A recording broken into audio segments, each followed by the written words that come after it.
Magandang umaga, Pilipinas. Kami ang iyong lingkod, Carlzin Morales. Magandang umaga mga kanumerikal. Ako si John Prince Tagalog. At ako naman si Kitty Siapangan. Kami maghahatid sa inyo ng balitang sariwa, makabuluhan at puno ng impormasyon. Ito ang Numerical News Network.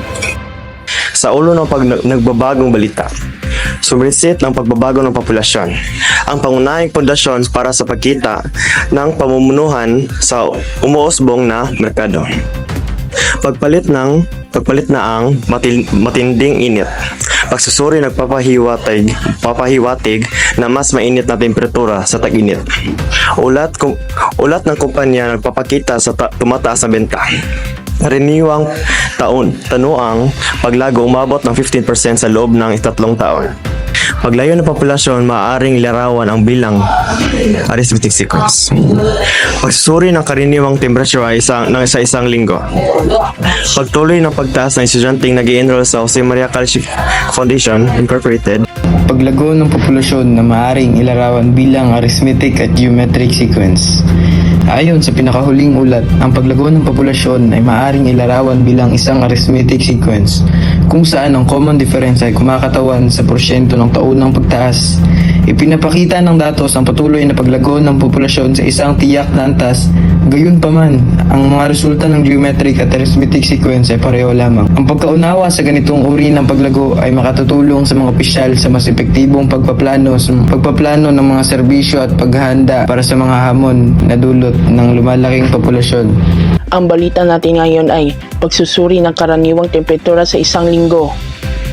Sa linggong ito, isang pagsusuri ang isinagawa upang malaman ang karaniwang temperatura sa loob ng 7 araw.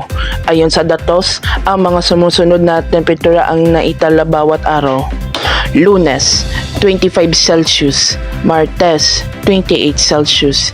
Miyerkules, 30 Celsius. Huwebes, 27 Celsius. Biyernes, 26 Celsius. Sabado, 29 Celsius. Linggo, 32 Celsius. Day 1, 20 Fahrenheit. Day 2, 60 Fahrenheit.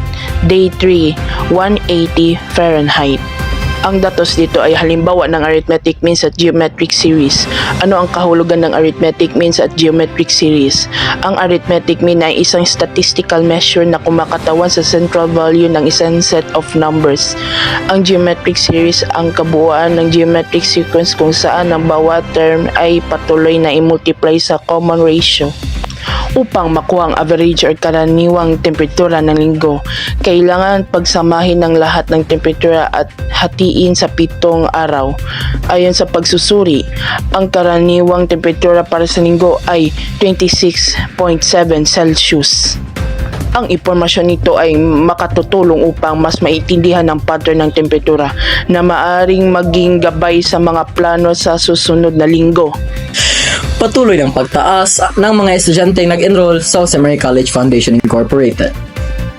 Isang magandang balita para sa sektor ng edukasyon sa ating lungsod ang pagtuloy na pagtaas ng bilang ng mga bagong estudyante na nag-enroll sa Jose Maria College Foundation Incorporated.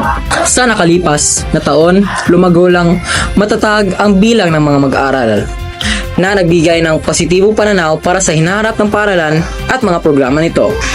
Ayon sa datos ng paaralan, ang bilang ng mga estudyanteng nag-enroll mula Abril hanggang Hulyo ay nagpapakita ng tuloy-tuloy na pagtaas.